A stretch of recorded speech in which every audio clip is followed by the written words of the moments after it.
चलिए आज का वीडियो हम स्टार्ट करते हैं। आज के हम वीडियो में जानते हैं कि फंक्शनल ग्रुप के बारे में। हम एक एक करके सभी फंक्शनल ग्रुप को हम थोड़ा सा समझते हैं और उसके नामकरण को समझते हैं। यहाँ पे फंक्शनल ग्रुप के नाम को समझते हैं।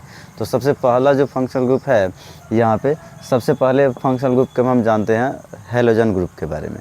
हैलोजन ये 17वें ग्रुप का जो तत्व आता है, हमारे आवर्त सारणी के 17वें वर्ग का तत्व है ये, ठीक है। इसमें मेन रूप से फ्लोरीन, क्लोरीन, ब्रोमीन और आयोडीन 4 तत्व आते हैं, ठीक है। इसको हम हैलोजन ग्रुप को हम X से सूचित करते हैं। ये बड़ा वाला X होता है, उससे सूचित करते हैं, इसको हैलोजन कहते हैं। तो इसलिए इसका फंक्शनल ग्रुप जो होता है, और इसमें जितने भी तत्व आते हैं ना हैलोजन में, उसका जो संयोजकता होता है वो 1 होता है, आवेश -1 होता है। तो हैलोजन वाले में -1 आवेश होता है, ठीक है। तो यहाँ पर अगर बात करते हैं तो इसके फंक्शनल ग्रुप का, तो फंक्शनल ग्रुप इसका बॉन्ड X होता है, ठीक है। और इसका जो सफिक्स होता है, सफिक्स जो बाद में लगने वाला रहता है, इसको हम हैलाइड कहते हैं। ये होता है हैलोजन से, ये हैलाइड इसका सफिक्स होता है। मतलब जो सरनेम हम बताए थे फंक्शनल ग्रुप के जब हम समझाए हुए थे, तो उसमें बताए थे कि किसी भी ग्रुप के लिए सरनेम आता है, अपना अपना सरनेम है। तो किसी का सरनेम हम आगे भी लगा सकते हैं और उस नाम के पीछे भी, मतलब कार्बन के श्रृंखला के नाम लिखने के बाद भी लगा सकते हैं और उसके पहले भी लगा सकते हैं, ठीक है। तो यहाँ पे जो सरनेम है इसका दोनों तरफ से हम लगा सकते हैं। इसके बाद में अगर हम लगाते हैं किसी कार्बन के श्रृंखला का नाम लिखने के बाद अगर हम इसको लगाते हैं तो यहाँ पे उसका नाम होता है हैलाइड। और अगर कार्बन के श्रृंखला के नाम लिखने के अगर पहले लगाते हैं तो उसको हम हैलो लिखते हैं, ठीक है। जैसे अगर यहाँ पे इसका एक जनरल फार्मूला तैयार करें हम इस तरीके से, ठीक है, तो जनरल फार्मूला में हो जाएगा क्या चीज़, CnH2n+1 × X हो जाएगा।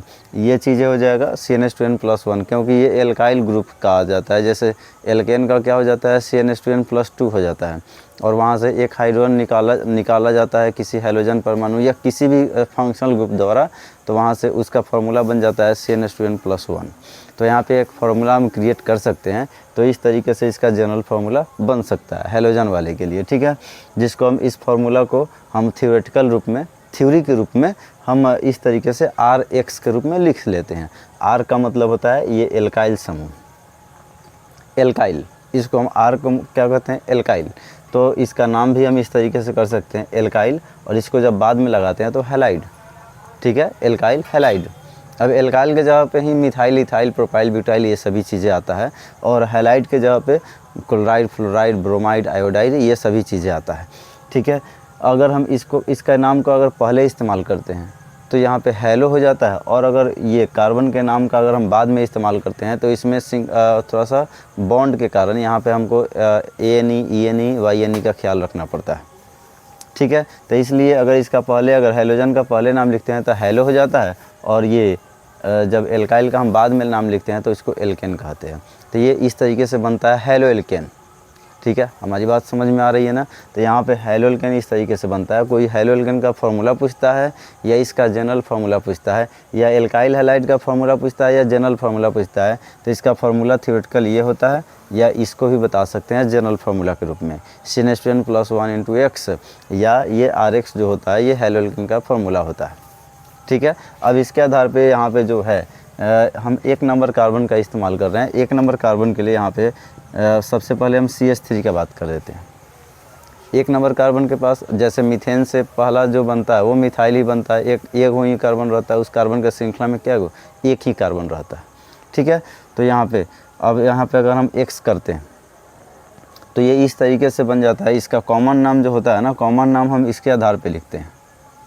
कॉमन नाम में सबसे पहले कार्बन का नाम लिखते हैं, उसके बाद हम ग्रुप का नाम लिखते हैं। ये ज़्यादातर स्थिति में देखा गया है।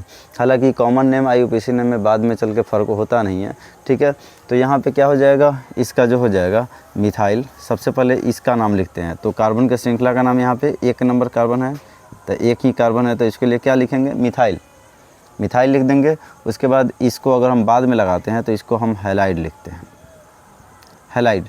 लेकिन अगर IUPAC नेम में लिखें तो IUPAC नेम में क्या होता है कि IUPAC नेम में ये आता है, इसके आधार पे हम कॉमन नेम लिखते हैं और इसके आधार पे हम IUPAC लिखते हैं। IUPAC का मतलब होता है कि ये इंटरनेशनल, मतलब अंतर्राष्ट्रीय एक संगठन है केमिस्ट्री का।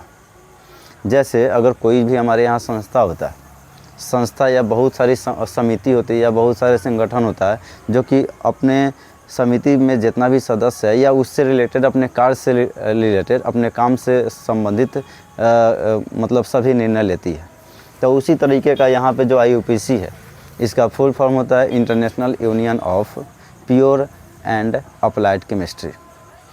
ठीक है, इसका फुल फॉर्म होता है international union of pure and applied chemistry. मतलब ये केमिस्ट्री का एक अंतर्राष्ट्रीय संगठन है, जिसमें कि ये वैज्ञानिकों का संगठन है, जिसमें कि ये संगठन करके केमिस्ट्री से रिलेटेड कुछ निर्णय लेते हैं, जैसे किसी यौगिक का नाम रखना है या किसी तत्व का नाम रखना है, ठीक है, या किसी रिएक्शन से संबंधित या केमिस्ट्री से रिलेटेड कोई भी निर्णय अगर लेना रहता है तो ये IUPAC संगठन ही करता है। ये एक संगठन है वैज्ञानिकों का, ठीक है, ये किसी नेता मंत्री का ये संगठन नहीं है, ये है वैज्ञानिकों का संगठन, जिसमें कि किसी यौगिक के नामकरण से रिलेटेड लिया जाता है। तो ये वैज्ञानिकों के आधार पर जो नाम यौगिकों का रखा गया है, हम उसको IUPAC नेम कहते हैं। ठीक है, इसको हिंदी में IUPAC नाम भी शॉर्टकट में कहा जाता है, IUPAC।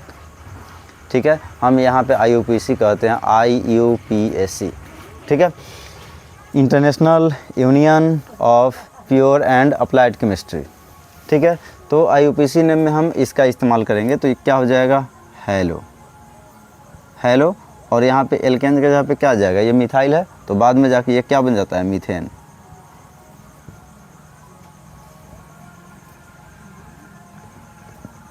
ये हो जाएगा मीथेन। ठीक है, अब यहाँ पे इसका अगर हम बात करते हैं इसके फिगर का, तो स्ट्रक्चर इसका इस तरीके से हो जाएगा सीधे सीधे, या हाइड्रोजन को हम दिखा भी सकते हैं बॉन्ड के रूप में। ठीक है, तो वो पिछले वीडियो में हम सिखाए भी हैं, तो जाके उस वीडियो को देख लीजिएगा, अच्छे से समझ में आ जाएगा। हालांकि यहाँ पे हम इस तरीके से लिख सकते हैं, कोई दिक्कत नहीं है।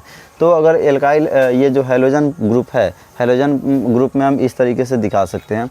अगर यहाँ पे 2 नंबर कार्बन के लिए इस्तेमाल करेंगे तो 2 नंबर कार्बन के लिए क्या हो जाएगा, C2H5X।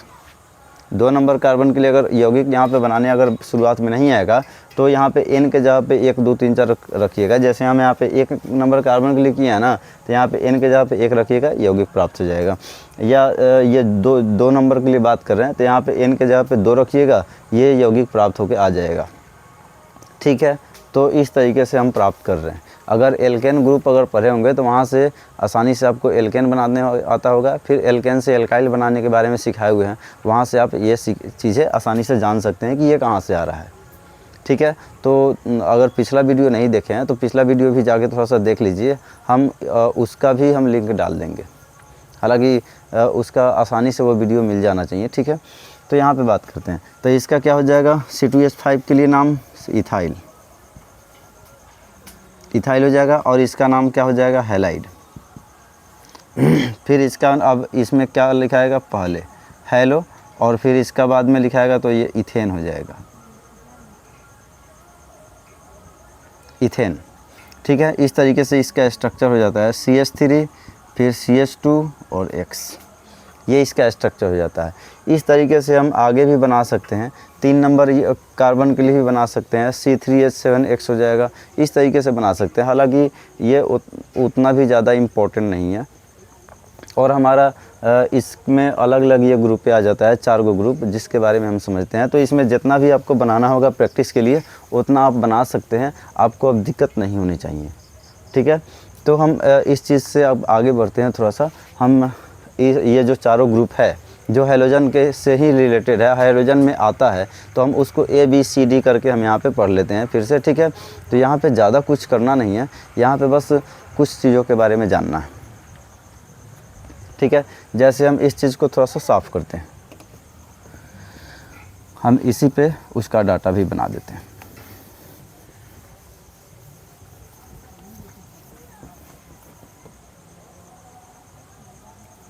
यहाँ से हम इसको हटा देते हैं।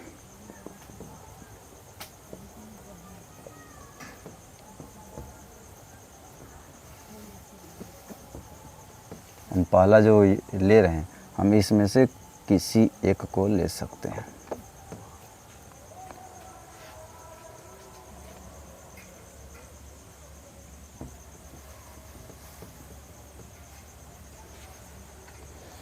ठीक है, तो यहाँ पे देखते हैं, हम यहाँ पे जो पहला ग्रुप लेने चल रहे हैं वो है फ्लोरीन का, और एक का हम ए ले रहे हैं क्योंकि इससे रिलेटेड है, तो हम एक का ए यहाँ पे कर लेते हैं। और हम सबसे जो पहला यौगिक ले रहे हैं वो है फ्लोराइड या फ्लोरीन कह सकते हैं, यहाँ पे फ्लोरीन भी लिखा जाता है, हम फ्लोराइड ग्रुप लिख दिए। इसका जो फंक्शनल ग्रुप होगा बॉन्ड F होगा, क्योंकि उसका फ्लोरीन का संकेत होता है F। ठीक है, इसमें फ्लोरीन, क्लोरीन, ब्रोमीन, आयोडीन 4 तत्व आते हैं मेनली हैलोजन में, तो हम उसको ABCD करके पढ़ रहे हैं। ठीक है, इसके नामकरण को जान लेते हैं। ठीक है, तो इसका ये हो जाएगा। और अगर इसका सफिक्स का बात करें तो इसका फ्लोराइड हो जाता है। ठीक है, और इसका अगर बात करें प्रीफिक्स का तो प्रीफिक्स ये फ्लोरो हो जाता है, फ्लोरो FLUORO। ठीक है, तो ये हो जाएगा। अब यहाँ पे इसका जनरल फार्मूला बनाने आएंगे तो इसी में एक F जोड़ दीजिए, ये आसानी से बन जाएगा। हालांकि यहाँ पे अगर बनाने आइएगा तो यहाँ पे भी F जोड़ दीजिए, ये बन गया इसका। ठीक है, इसका जनरल फार्मूला ये बन गया। अब यहाँ पे अगर इसका बात करते हैं तो इसका थ्योरेटिकल जो डाटा हम बनाए हैं, इसका नाम अगर बात करते हैं तो इसका एल्काइल हो जाएगा, इसका क्या हो जाएगा फ्लोराइड। तो इसका नाम क्या हो गया एल्काइल फ्लोराइड। और अगर यहाँ पे बात करें तो ये फ्लोरो और इसके लिए क्या हो जाएगा एल्केन, जिसके आधार पे हमारा IUPAC चलेगा। ठीक है, और इसके आधार पे हमारा क्या चलेगा कॉमन नेम चलेगा। ठीक है, तो यहाँ पे हम आगे बात कर लेते हैं। 1 नंबर कार्बन से रिलेटेड हम यौगिक बनाते हैं। ठीक है, 1 नंबर कार्बन से रिलेटेड यौगिक बनाते हैं। यहाँ पे क्या हो जाएगा, अगर बात करते हैं 1 नंबर कार्बन के लिए तो हम इसमें मतलब नंबर ऑफ़ कार्बन 1 रखते हैं, मतलब n के जगह पे हम 1 रखते हैं, तो हमारा निकल के आता है CH3F। ठीक है, अगर हम 2 नंबर कार्बन के लिए बात करेंगे तो 2 नंबर कार्बन के लिए क्या हो जाएगा C3H5F। अगर 3 नंबर कार्बन के लिए बात करेंगे तो 3 नंबर के लिए क्या हो जाएगा C3H7F। इस तरीके से होते जाएगा। ठीक है, अब इसका अगर बात करते हैं तो इसका नाम हम पहले लिखते हैं कॉमन नेम में। कॉमन नेम में सबसे पहले कार्बन के श्रृंखला का नाम लिखते हैं, ये ध्यान रखिएगा कि कॉमन नेम में सबसे पहले कार्बन के श्रृंखला का नाम लिखते हैं। ठीक है, और उसके बाद हम ग्रुप का नाम लिखते हैं। तो यहाँ पे मिथाइल हो जाएगा और इसका नाम क्या हो जाएगा फ्लोराइड। फ्लोराइड।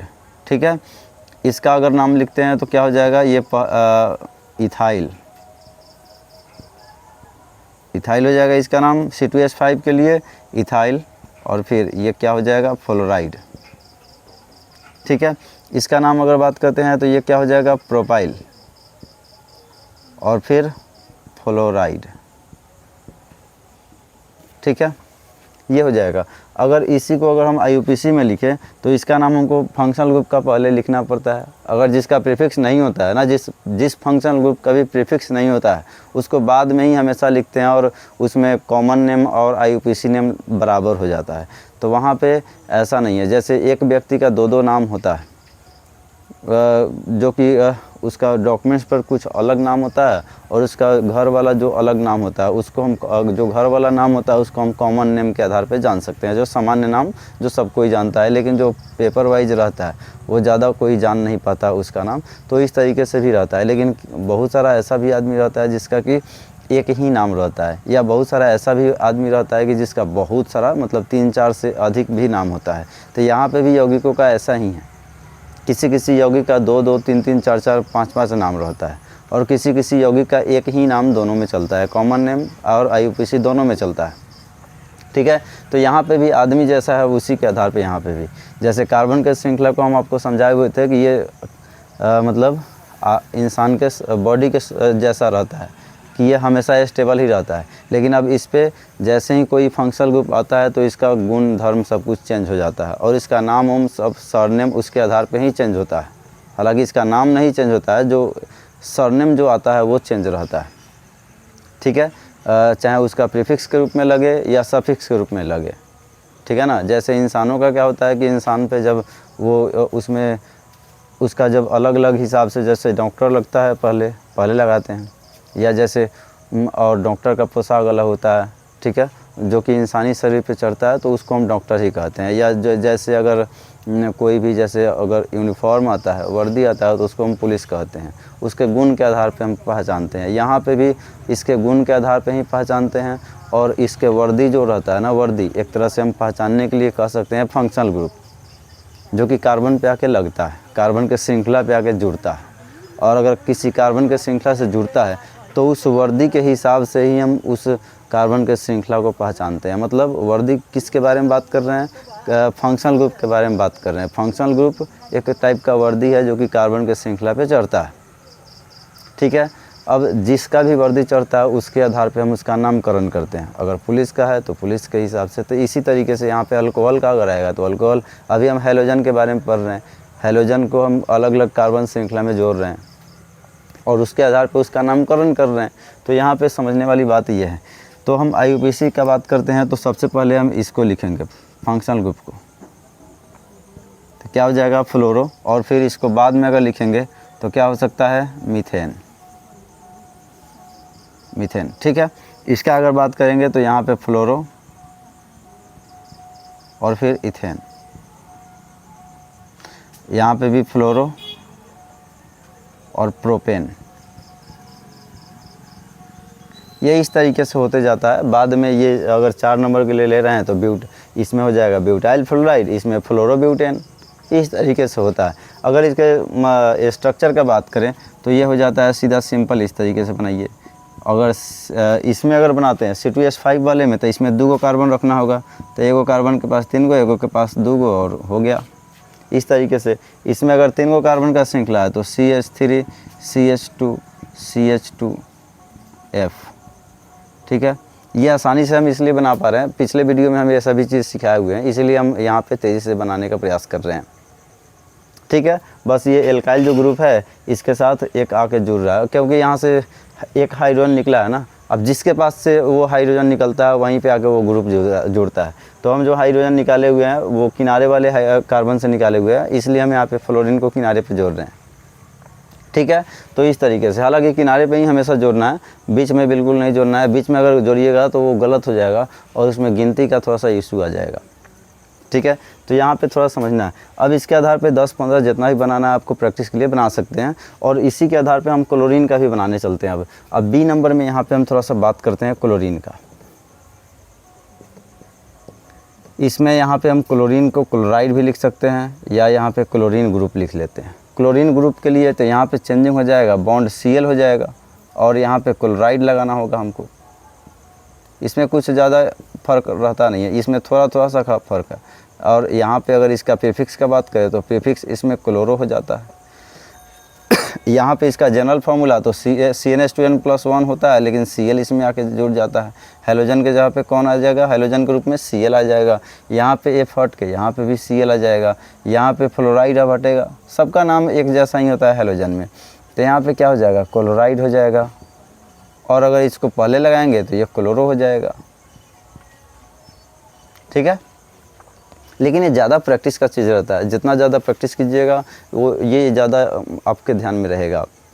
ठीक है, यहाँ पे नाम और फार्मूला सभी चीज़ें आपके ध्यान में रहना चाहिए, तभी आगे आपको रिएक्शन थोड़ा सा समझ में आएगा आसानी से। ठीक है, तो यहाँ पे नाम और फार्मूला सभी चीज़ें ध्यान में रहना चाहिए और नाम लिखने भी आना चाहिए। ठीक है, सबसे पहले तो फंक्शनल ग्रुप थोड़ा सा याद ही रहना चाहिए एक तरीके से कि किसका फंक्शनल ग्रुप क्या होता है। ठीक है, तो यहाँ पे हम बात करते हैं। अब इसके बारे में बात कर लेते हैं क्लोरीन के बारे में।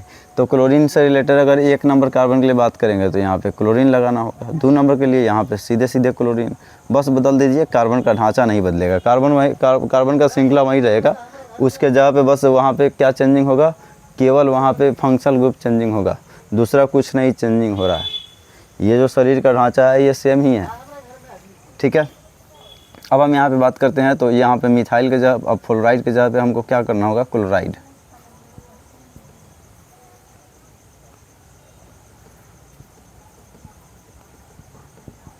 क्लोराइड। ठीक है, यहाँ पे भी क्या हो जाएगा? Ethyl chloride.